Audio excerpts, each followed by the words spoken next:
నేటి వాగ్దానము రోమీలకు రాసిన పత్రిక 16వ అధ్యాయం 20వ వచనం. దేవుడు సాతానును మీ కాళ్ళ క్రింద శీఘ్రముగా చితక త్రొక్కించును. దైవజనమా, ఈ మాటలు పౌలు కెంక్రేయలో ఉన్న సంఘ పరిచారకురాలకు ఫీబే గురించి చెబుతూ ఆమెను సహోదరి అని సంబోధిస్తూ పరిశుద్ధులలో సహపాఠి వ్యక్తిగా చేర్చుకొనుడని సిఫారసు చేశాడు. ఆమె పరిచర్యను మెచ్చుకున్నాడు.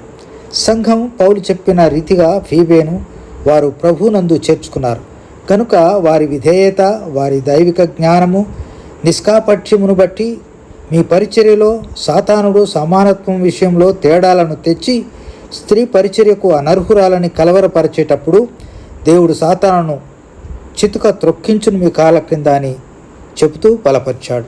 దేవా, నీ పరిచర్యలో స్త్రీ పురుష భేదం లేదని తెలిపినందుకు వందనాలు. యేసు నామములో ప్రార్థిస్తున్నాం తండ్రి, ఆమేన్.